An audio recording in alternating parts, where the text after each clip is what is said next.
Okay, I think I got it all fixed. We are still working on that warm up until about 8:10.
You're very welcome, Kelly.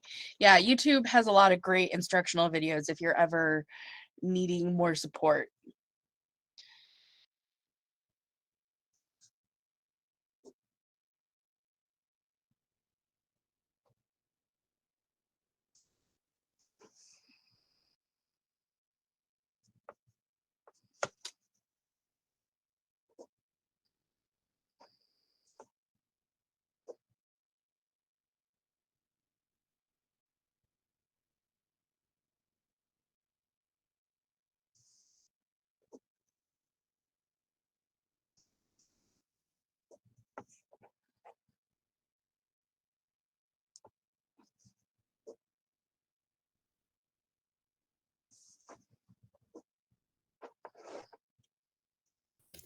So I do have a question for you. Um, I was turning in my paper yesterday, and I know how to um, source it using the Turnitin. Uh-huh. Um, it'll actually show you that it can identify the sources and where it finds those sources and like what papers or whatever websites. Um, and it did that for uh, my first read. Uh-huh. Or my first topic, but it didn't do that with my second one. And there's not enough information to put to be able to have it recognize those sources. Now, just because it can't recognize it doesn't mean that it's not correct, right? Yeah, correct. It is looking for word for word um copying or plagiarism is specifically what it's looking for. So maybe on your first one you used more of quotes or something like that, or you didn't change the language enough and that's why it picked up on that one. um but as long as it's below like 10, like 20, not even 25, 10%, you should be okay when it does the final calculation for plagiarism. So it had 15%, but on the outline it said that we could, in those specific bullet points, like the A, B, or C, we can put like the quotes and stuff that we're going to be talking about. So all I did was pull the information that are going to be like my main topics within that body of paragraph. Yeah, then that sounds fine. That Okay. when I look at that, that would be perfectly fine. Mm-hmm. Okay. Yep.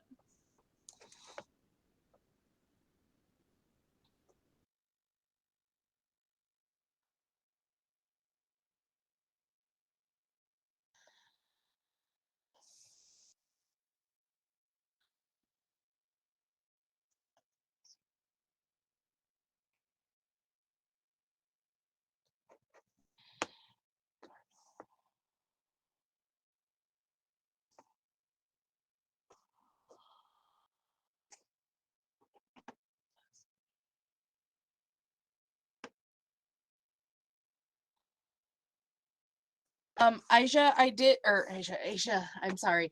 I've had an Aisha spelled similarly to that before, and I automatically go to that.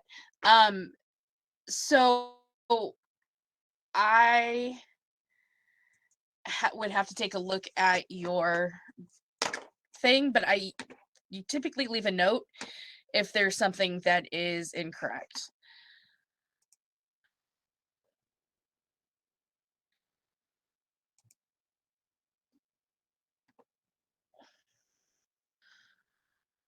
I am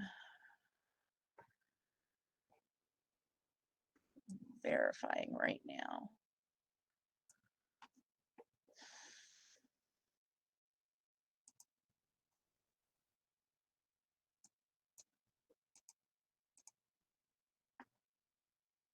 Oh, for yours, Asia, um, I need you to turn it in filled in. You turned in a blank document. So I don't know if you might have chosen the wrong one when you uploaded. So just turn that in and I'll regrade it.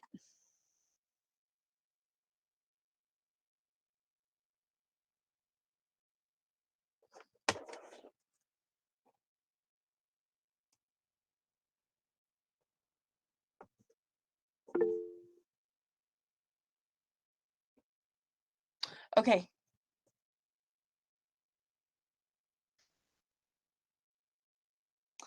All right, let's go ahead and get started. We're still missing a few students, but I think that they will make it in a little bit. So last week, we started talking about essay number 2 and critical analysis. And after class got done and I reviewed what I had said, I realized that I did not make myself as clear as I needed to make myself. So we're going to kind of retouch essay 2, and hopefully for those of you who were so confused, which I completely understand, it will help clear up any more questions you might have today. We're going to go over that first, and then we're going to get into writing the actual essay. So if you were able to get your outline and your author sources done, source page done, and turned in, those are all graded now, so you can reference any notes that I've made. Um, but overall, from what I can tell, it looks pretty good. So we're just going to refine what um, we started learning last week. All right. Um, but yeah, we're going to write the essay. We're going to do like we did with essay number 1. We'll post the intro in paragraph 1. We'll do a review, peer review. Then we'll write a little bit more and we'll talk about homework, which is similar to what you did with essay 1. All right. Any questions about what we are covering today?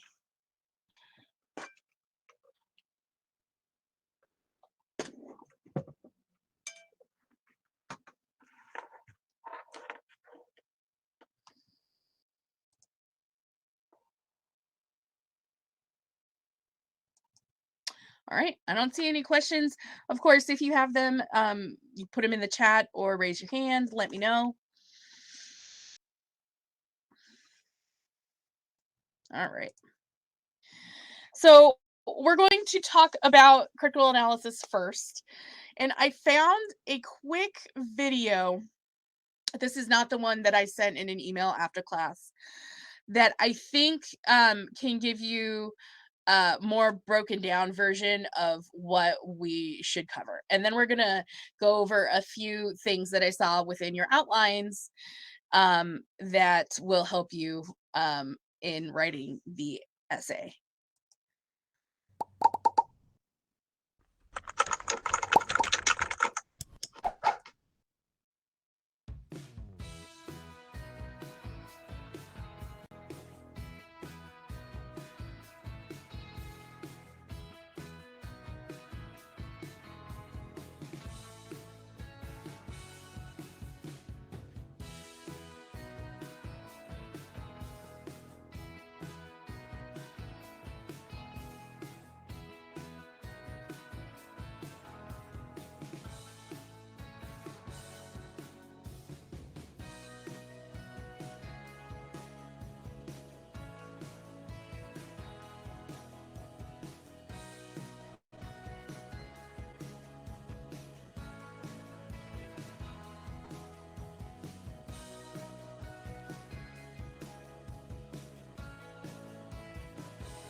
I'm going to pause that, make sure you guys have enough time reading the example.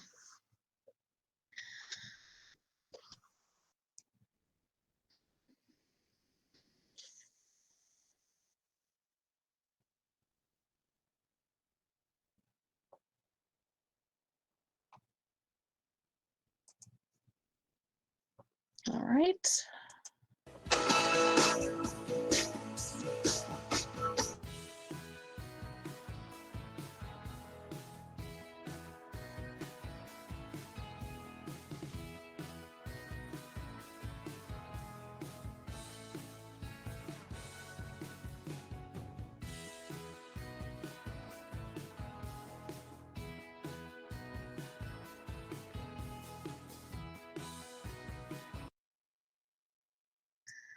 All right, so that was a review of what I had hoped to convey last week, and I may have inartfully done that, which I apologize for. So essentially, in a critical analysis, you are taking something and giving your point of view on it. In our case, it's 2 articles that we chose from within our modules, or if you wanted to do extra research, you could go find your own articles. All right. Any questions or anything, any observations from that video that you believe are super important? Yes, Kelly. So I noticed that it said that it is typically an essay that is written as an opposition standpoint. So we're disagreeing, but correct me if I'm wrong. But in my essay, I'm actually bringing the two together and finding the commonalities of how they are backing each other up and how I agree with it. That is fine too. This focused on arguing against something, but critical analysis can also be maybe you're for it. I mean, you don't have to be against it. The point is that you're adding to the academic discourse of the topic, of why you would agree with it and the reasons why. Um, and it depends on the assignment. Sometimes you'll get a professor for a class who says, I want you to explain why you're against it, or something like that. So you're fine with the way you have developed your outline and what you plan to write. Okay, and then my second question is when you had made a comment that when we're citing work, if it's a citation from the paper that we're reading that is also being cited by the person that wrote the report, we're just using the reading that we used, right? So we're just going to use that same quote and then put that person in it. Yeah, we'll talk about that in a few slides. We Okay, actually are going to go over that. So, good. yep. Yeah. Tiana, what is your question?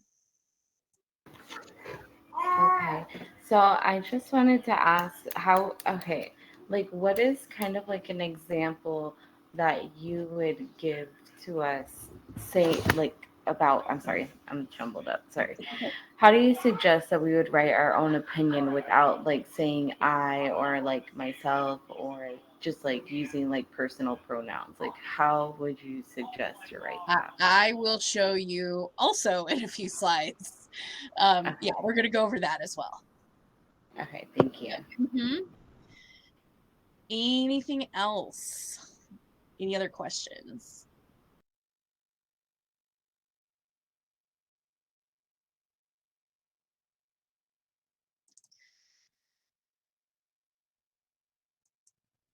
All right. No questions right at the moment. So let's journey on. We don't need to watch that again. Okay. So this is in reference to Kelly's question about who do we cite when other things have been cited within the essay that we're reading. So here is the example. And you can put the answer in the chat for me or answer verbally. All right. So Professor Butler wrote and published an essay in June 2022. You read that essay. You want to use something from it for your own analysis. This is the information. So this would be the information from my article or my essay that you want to use. But referenced within that is Derwing and Thomas. All right. So who do we cite in our essay with this information? Go ahead and tell me, who do we cite in the chat?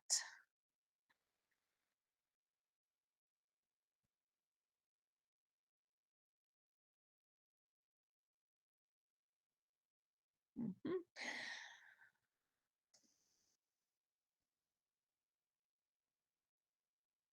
Yes, absolutely, Roger. Yes, Tiana, thank you for offering your answers. Yep, the one you are reading. So, Professor Butler. So, you're reading my essay, so you're quoting my essay, even though I have quoted somebody else. You're quoting my essay or paraphrasing from my essay. And as it says here, the idea here is that we're creating a chain or paper trail. Someone who reads your essay may like what you referenced from mine, and then they can go look up my essay and find my essay and read it, and they're like, "Oh, I really like this from Derwing and all of his fellow writers. So I'm going to go look up his essay." It is creating a chain and record of all of the previous thought back to the original thinker. So it's kind of a way that we can trace it back and provide some legitimacy to our thoughts and opinions, because we have this whole mountain of previous scholarship on the answer or on the question, and you are just adding your own opinion to it, because at that time, like I say here, you have that firm foundation and you are currently at the pinnacle of that mountain. And eventually, obviously, with more scholarship added to it, you'll be a part of that mountain.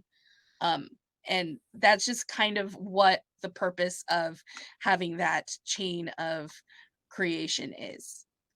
So you are only referencing the source article, what have you, that you are reading, not what is in referenced within that paper.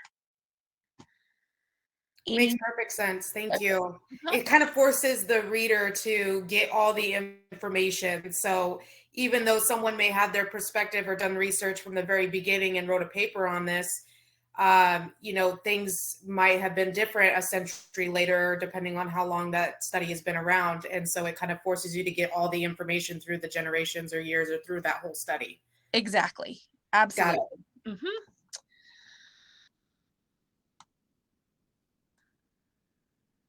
All right. Now, this is to Tiana's question. And this is, how do we eliminate I? All right, when we're trying to say something. So it might be easier for you to write what you want to write with I in it and go back and edit it out later. For example, this is a quote from one of your classmates from one of their outlines. All right. And it says, between these two articles, I can conclude the main purpose of education is the development of a person. When you get a good education, it gives you increased earning power and develops critical thinking. All right. So this is a great little response, but I don't want to include I with my personal opinion. All right. So what can we remove from this quote to get rid of the I statement? You can put that in the chat as well.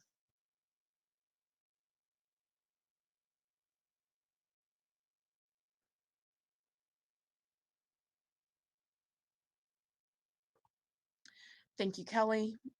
Yep. I can conclude can be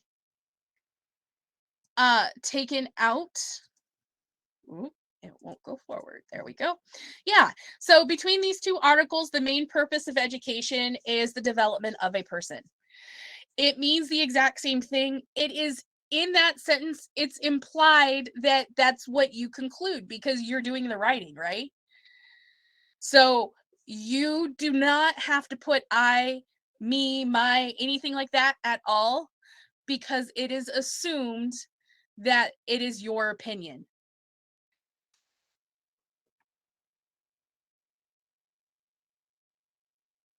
So let's look at another example of that. All right. This is something that I wrote for one of my education classes in college.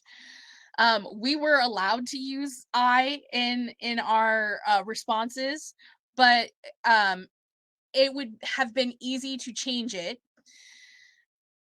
This is the actual quote. So, however, I have to say that I'm a little incredulous at the possibility of doing home visits. I'm not saying it is impossible, but I am saying that it seems unlikely that teachers and other educators can take or make the amount of time necessary to visit all of the families in their sphere of influence. Especially true if your school and student body is predominantly special needs and culturally or linguistically diverse. All right. So, how could we change this? And there's a lot of edits that you would have to do here, so I'm not going to ask you to post that. But this is how you could change that to take those eyes out. All right. So you can take a few minutes to look through that. The paragraph down here is with it all completely edited.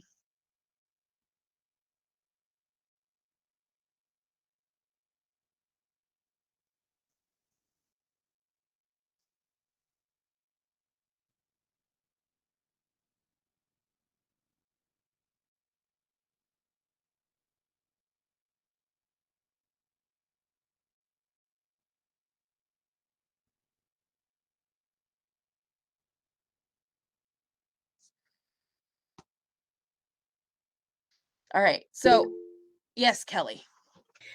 So, in critical analysis writing, it does say that you try to stay away from stating any of your opinions as fact. And are we going to go over that portion as well? Just because a lot of the times when you take out of I or me statements, which is fine, I get the whole thing. You can easily dip into that whole my opinion is factual rather than it being an opinion. I would agree with that, but only if you're using actual like physical like quotes and evidence to help with your argument. I don't want to say that because you have to have backup. Um I have always been taught and I have always taught that analysis is your opinion no matter what. It's what you believe. It's how you connect that information together. And it could be wrong. But then it's up to the next writer to take your analysis and go, okay, this person is wrong and this is the reason why. So that is where you see that chain going forward where you're part of the whole machine. Does that make sense? Yeah, so when I'm writing a paper on, okay, so I'm bringing two ideas together, my two main topics, and I'm agreeing with that. For example, in my first outline, it at the very bottom in my conclusion, I say, well, is such and such, and I said, well, based on this research, yes, it is. That's a factual statement. That's what I want to remove from my essay. Yes, correct. Okay, I get it. Yep. Any other questions?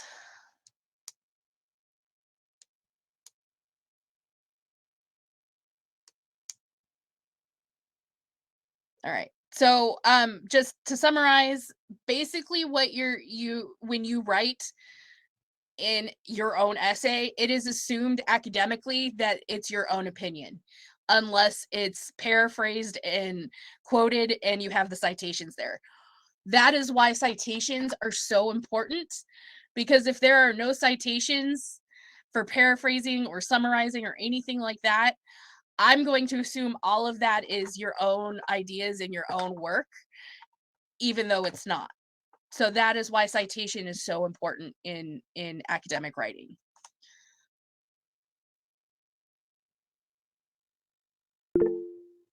Yes, Tiana.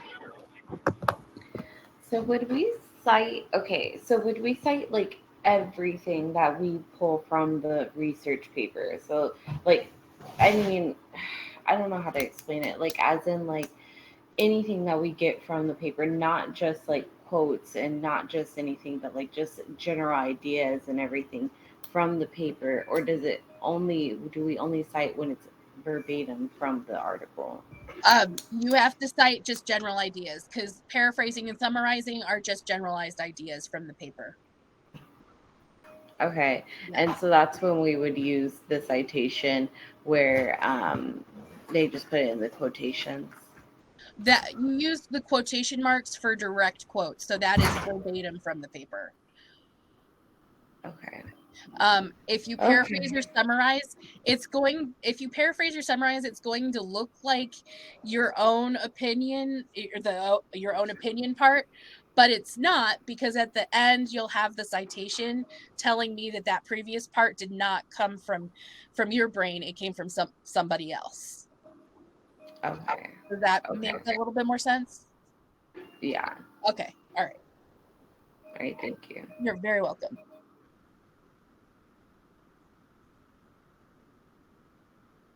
All right. Moving on. All right, so I'm not going to go back over these. This is, I just put in from last week what the actual assignment was.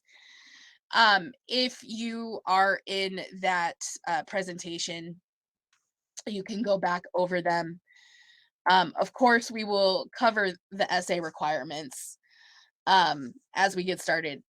Since most of you did get that outline into me, which I appreciate, it's just really important that we have at least 5 paragraphs for this. Um, and your first paragraph is going to be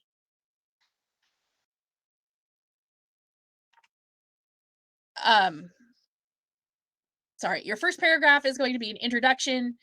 The first body paragraph, the second paragraph overall, will be the information on your first article. The second body paragraph or third paragraph overall will be information on your second article. The third body paragraph is your analysis and your explanation and opinion. And then, of course, we have the conclusion at the end. So the video that I showed, it's a little bit different just because we have an additional source in there. And it's set up slightly differently, but it's the same general idea. And then Tiana, in reference to your question, this is what it would look like if you're paraphrasing or summarizing. So this information would have come directly from my essay that you're using for your essay, right? So it tells me that somebody else had this idea, but this is in me as the writer. I paraphrased it and put it in my own words. This is how I understood that information. Okay. Thank you. Okay. Mm-hmm.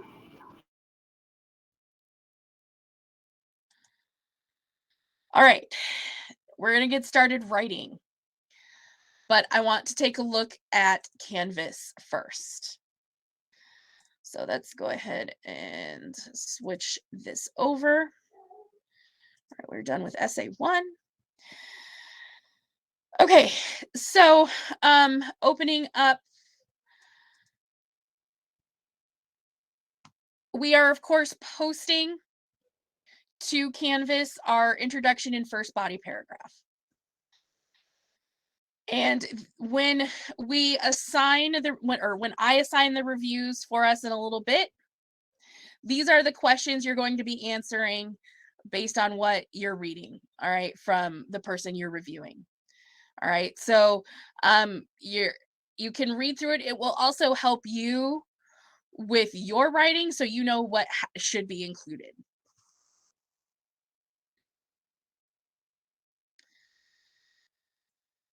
And of course, Ariane already posted a little bit.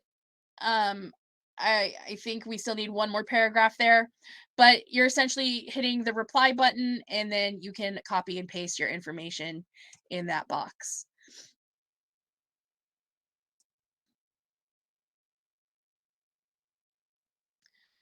All right. And then of course we are starting the rough draft with the introduction in the first paragraph. This takes you again through all the information you need for the essay. But what I'm trying to get to, the most important part, is this. The APA template, student papers. If you go ahead and download that, this is already figured out for you. You just have to put in your paragraphs. All right, so, and put in your titles, your information, much like the outline document that I gave you, but this shows you how to write with headings and things like that. All right. Any questions about where to find this template to use?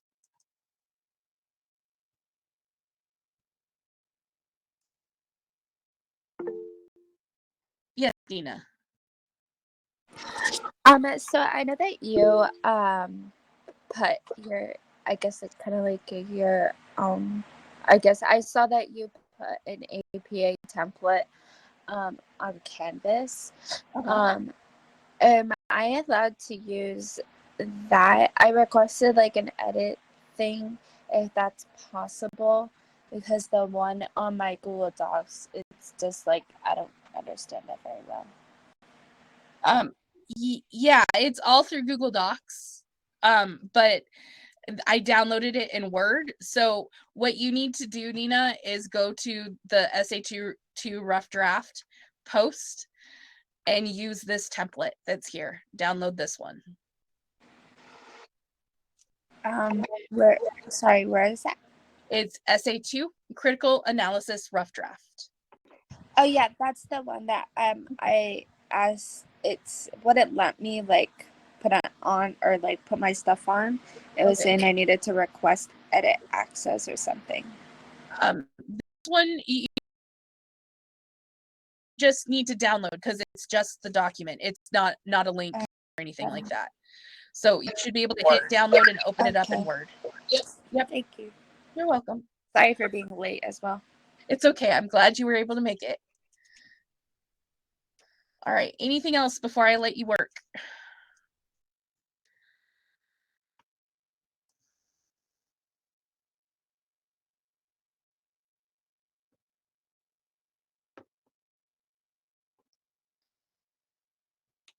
All right, I'm going to go ahead and start this clock. We're a little bit over, so we actually have 50 minutes to write our intro and first paragraph. Oops. This time is strict. It must be posted by the time that the buzzer goes off on this timer. So please make sure you are aware of the time. And we're just doing the introduction in the first body paragraph. Yes, if you finish early, then you can continue on because we're just continuing to write the essay afterwards.